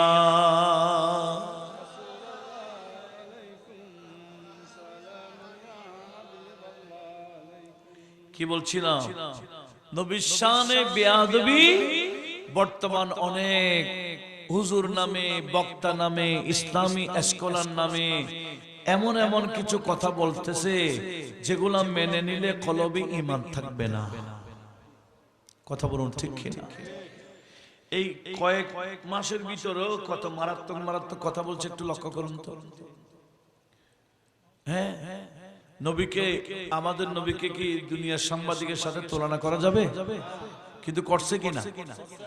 নবীকে সাংবাদিকদের খুশি করার জন্য বলছে নবী সাংবাদিক ছিলেন। অথচ সাংবাদিকরা 1 মিনিট পরে কি হবে এই তথ্য দিতে পারবে, এই সংবাদ দিতে পারে 1 মিনিট পর, 1 মিনিট পর। কিন্তু আমার নবীজি কি তথ্য দিতেন? কিয়ামত পর্যন্ত কি হবে না হবে, কিয়ামতের পরও কি হবে না হবে, যেগুলো এখনো ঘটে নাই, নবীজি সেগুলো বয়ান দিতেন। কথা বলুন ঠিক কিনা? বুখারী শরীফের একটা হাদিস যদি আমরা লক্ষ্য করি, এখানে জামাত কয়টা? 8টা। 8টা হলে ইনশাআল্লাহ আমরা জামাতের 5-10 মিনিট আগে ইনশাআল্লাহ সেরে দেব। একটু দরুদ শরীফ পড়েন। আল্লাহুম্মা সাল্লি আলা সাইয়্যিদিনা মুহাম্মদ নবিয়না শফি'না। এই আওয়াজ দিয়ে হবে না, একটু মোহাব্বতে। আল্লাহুম্মা সাল্লি নবিয়না শফি'না। क्या करो तारीफ सरदार जहां की शान की, हजरत जिब्रील आमी है जब के दरबाने रसूल। अल्लाहुम्मा सल्ले अला नबीना शफीअना। লক্ষ্য করুন বুখারী শরীফে হাদিসটা বহুবার আসছে। একদিন আমার নবীজি সাহাবাদেরকে ওয়াজ নসিহত করছেন মিম্বরে বসে বসে। আর নবীজির নাতি ইমাম হাসান একেবারে ছোট্ট ছিলেন। উনি মসজিদে ঢুকে একবার নবীজির মিম্বরের দিকে দৌড়তেছেন, আরেকবার সাহাবীদের দিকে দৌড়াদৌড়ি করে। ছোট বাচ্চা তো, যখন এভাবে দৌড়াদৌড়ি করে নবীজি বললেন, নবীজি নিজেই মিম্বর থেকে নেমে সাহাবাদের থেকে আমার নবীজি নিজের নাতিকে কোলে নিয়ে আদর করে এনে মিম্বরে পাশে বসালেন। পাশে বসাইয়া সাহাবাদেরকে সামনে করে বললেন, হে আমার সাহাবারা, আমার এই নাতিকে দৌড়াদৌড়ি করতে দেখছো, পিচ্ছি বিদায়, বাচ্চা বিদায়। ইন্না হাদা ইবনি, আমার এই বেটা হাসান সৈয়দুন, একদিন রাষ্ট্রপ্রধান হবেন, একদিন সরদার হবেন। লাআল্লাল্লাহ আইয়ুসলিহা বিহি বাইনা ফিয়াতাইন আযীমাতাইন মিনাল মুসলিমিন। আমি নবী দেখতে পাচ্ছি আর অনেক বছর পর মুসলমানের দুইটা গ্রুপ হবে, মারামারি করার আশঙ্কা হবে। আমার আল্লাহ আমার এই নাতির মাধ্যমে মারামারি বন্ধ করে সমঝোতায় নিয়ে আসবেন। এটা দিয়েছেন সংবাদ। কোন সংবাদ? যেটা ঘটবে। ঠিক এই ঘটনা ঘটেছিল নবীজির ইন্তেকালের 30 বছর পর। কয়দিন পর? 30 বছর পরে ঘটনা ঘটেছে, তাও নবীজির ইন্তেকালের। কিন্তু ইন্তেকালের কয়েক বছর আগেই তো হাদিসটা বয়ান। উত্তম হবে, ওনার কাছে অনেক অভিজ্ঞ আছে, উনি আজকে অনেক দিন পর্যন্ত সাম্রাজ্যের মধ্যে চালাচ্ছেন উনি, আমরা ওনাকে চাই। আর কেউ হযরত ইমামে হাসানের পক্ষে অনেক বলে না, উনি যেখানে যিনি আছেন উনিই গদিতে থাকবেন। এখন ইমাম হাসানের পক্ষে কতগুলো, আমির মুয়াবিয়ার পক্ষে কতগুলো, বিশাল কি হয়ে গেল, দুনো গ্রুপের মধ্যে সংঘর্ষ হয়ে যাওয়ার আশঙ্কা। তো ইমামে হাসান বলে না, আমি আর আমির মুয়াবিয়ার সাথে যুদ্ধ করতে রাজি না। এখন খেলাফতের টাইম নেই, এটা রাজত্ব। এই রাজত্বের জন্য আমি এই কাজ করতে পারি না। আমি আমির মুয়াবিয়াকে ডাকবো, আমি কিছু কন্ডিশন দিব। উনি যদি কন্ডিশন মেনে নেয় তাহলে আমি ওনাকে গদিটা দিয়ে মদিনায় চলে যাব। আমাদের দেশে অনেকে আমির মুয়াবিয়ার বিরুদ্ধে কথা বলে। শুনেন, আমির মুয়াবিয়ার বিরুদ্ধে কথা বলার কোনো সুযোগ নেই। আমির মুয়াবিয়া যদি খারাপ হইতেন, ইমাম হাসান কখনো ওনাকে মেনে নিতেন না, দরকার বশত তলোয়ার নিতেন। কথা বলুন ঠিক না? যেভাবে তলোয়ার নিয়েছেন ইমাম হুসাইন কার বিরুদ্ধে? ইয়াজিদের বিরুদ্ধে। কেন? ইয়াজিদ খারাপ ছিল বিদায় ইয়াজিদের বিরুদ্ধে তলোয়ার নিয়েছিলেন। ইমাম হাসান বলে না, আমিরে মুয়াবিয়াকে সাপোর্ট করলে কোনো সমস্যা নাই, উনি তো নবীজির সাহাবী। একটু জোরে বলুন। আজকে আমাদের দেশে কিছু বেশি আবেগ দেখাইতে গিয়ে নবীর সাহাবীকে গালি দিতে দ্বিধাবোধ করে না। একটু বড় আওয়াজে বলুন নাউজুবিল্লাহ। হযরত ইমাম হাসান যা যা কন্ডিশন দিয়েছেন আমির মুয়াবিয়া রাদিয়াল্লাহু তাআলা তা মেনে নিলেন। অতঃপর ইমাম হাসান আমির মুয়াবিয়াকে গদিতে বসাই দিয়ে উনি মদিনায় চলে গেলেন। মারামারি আর হয় নাই, সমঝোতা হয়ে গেল। এই যে একটা মারামারি হওয়ার আশঙ্কা, সমঝোতা হয়ে গেল। ইমাম হাসান সমঝোতা করে মদিনায় চলে গেলেন। কথা এটা নবীজি কয় বছর আগে বলে দিলেন, তাও নবীর ইন্তেকালের, ঠিক না? ইন্তেকালের পরে 30 বছর, 30 বছর পরে কি হবে, নবীজি কিভাবে সম্পূর্ণভাবে বয়ান দিয়েছেন ঘটনা ঘটার আগে। তাহলে ঘটনা ঘটার আগে আমরা কেউ কি বয়ান দিতে পারবো? কিন্তু নবীজি ঘটনা ঘটার আগে বয়ান দেয়। এটা শুধু আমরা মানি দি না, মেশকাত খুললে পাবো কি জানেন? হাদিসটা বুখারীতে সংক্ষেপে আছে, দালাইলুন নবুওতে বিস্তারিত আছে, শারহুস সুন্নাতে বিস্তারিত আছে, মেশকাতে বিস্তারিত আছে। এক ইহুদি ছাগল চড়াইতো। কি? আরবিস্তানের মধ্যে তো ছাগল একটা দুইটা না, পালে পালে দলে দলে ছাগল চড়ায়। ছাগল চড়াচ্ছে ইহুদি। সে চড়াইতে চড়াইতে একটু রেস্টের মধ্যে গেল, ঘুম এসে গেছে। এদিকে বনের পাহাড় থেকে একটা বাঘ নেমে, নেকড়া বাঘ ছাগলের পালের মধ্যে লাফ দিয়ে একটা ছাগল ধরে ফেললো। ছাগল যখন একটা বাঘ মুখে নিয়ে ফেললো, বাকি ছাগল কি নীরব থাকবে? মে করে বলাবে না? চতুর্দিকে ছোড়াছড়ি করতেছে, ছাগল মে করে। ইহুদির ঘুম ভেঙে গেছে। কিরে, আমার ছাগল এরকম করে? দেখতেছে বাঘের মুখে কি এই ইহুদির কাছে, রাখালের কাছে এমন অস্ত্র ছিল যে অস্ত্র দিলে বাঘ দৌড়ানো যায়। সে অস্ত্র নিয়ে এমন ভাবে বাঘকে দৌড়ানি দিল, বাঘ নিজের জান বাঁচাবার জন্য ছাগল টাগল ফেলে পাহাড়ের উপর উঠে গেল।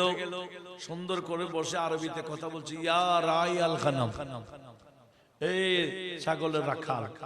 কে বলতেছে? ইন্নাল্লাহ রাযাকানি ওয়া আনতা নাযাতানি, আল্লাহ আমাকে একটা রিজিক দিয়েছেন, তুমি কেড়ে নিলা। কে বলতেছে? এই রাখাল বলছে, মা রাআইতু আজাবা মিন হাযাল ইয়াওম, আজকের দিনের চেয়ে এত আশ্চর্য দিন তো দেখি নাই। আযীব ইয়াতাকাল্লাম, বাঘ কথা বলছে, আসলে তো আশ্চর্য। এটাও শুনেছে বাঘ।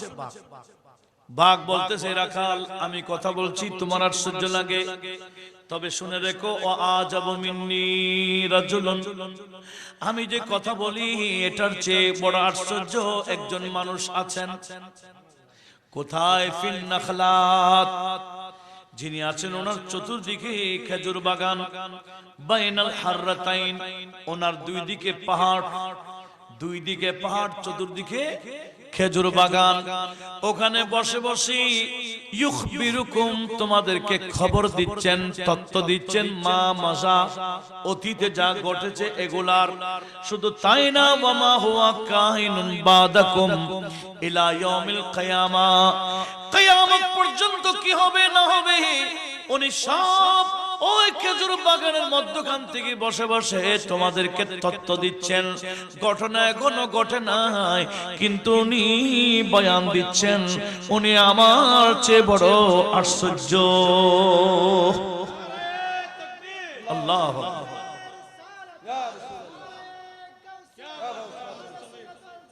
জিন্দাবাদ, জিন্দাবাদ। কে বলতেছে?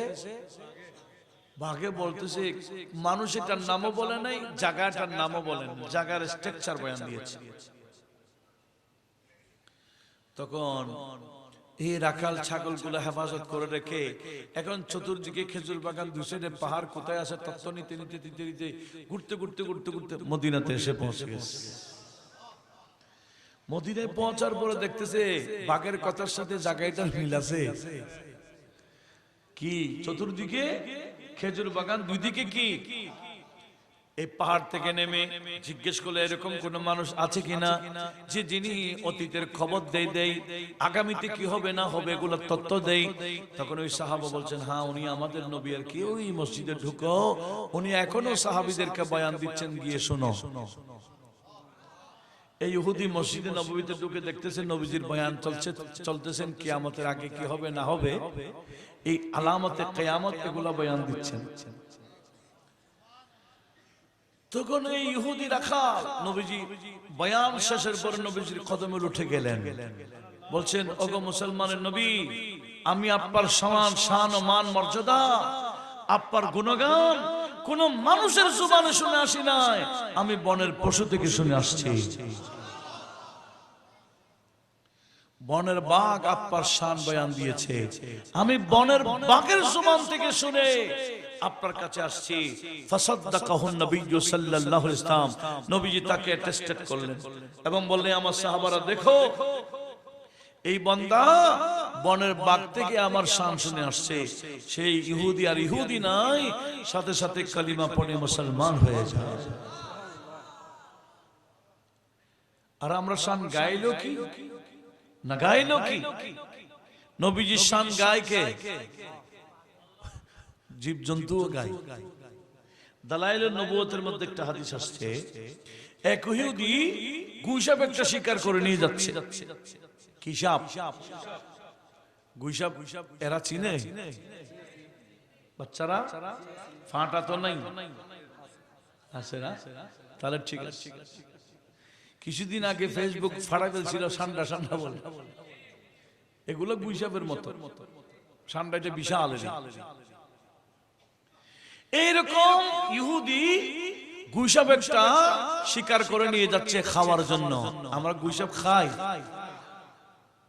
বুখারীতে হাদিস আসছে, গুইসাপ একটা বোনা করে নবীজির দস্তরখানে আনা হয়েছিল। এটা একটু খেয়াল করেন। গুইসাব একটা বোনা করে নবীর সামনে আনা হয়েছিল। আমাদের নবীজি খান নাই, সেজন্য আমাদের ইমামে আজম বলছেন নবীজি যখন এটা খান নাই আমরাও খাবো না। ইমাম শাফি বলতেছেন নবীজি খান নাই, ঠিক আছে, নবীজির দস্তরখানে আনা হয়েছে, নিষিদ্ধ করেন নাই, এটা হারাম বলেন নাই, নিষিদ্ধ করেন নাই, তা আমরা খাবো না কেন? তাহলে দুটোটা ঠিক আছে কিনা? না ফেলে দেওয়ার, একটাও ফেলে দেওয়ার নাই। আমাদের ইমামের গবেষণা কি? নবীজি খান নাই, আমরাও খাবো না। ইমাম শাফির গবেষণা কি? বলে নবীজি খান নাই, ঠিক আছে, নিষেধ তো করেন। এই ইহুদি শিকার করে নিয়ে যাচ্ছে খাঁচার মধ্যে গুইসাপ। সাহাবারা বিধর্মী দেখতে তাবলীগ শুরু করতেন। জোরে বলুন সুবহানাল্লাহ। তাবলীগ করতেন কারা? বিধর্মীকে সাহাবায়ে কেরাম। এই ইহুদির কাছে দৌড়ে গেলেন, এই ইহুদি দেখো আমাদের নবী কালিমা পড়ে আমাদের মতো সাহাবী হয়ে যাও না। বলে উনি নবী নাকি? বলে হ্যাঁ। বলে আমি মানি না ওনাকে নবী হিসেবে, আমার সাপ যদি ওনাকে নবী হিসেবে মানে আমিও মানবো। কন্ডিশন কি নরমাল? হ্যাঁ।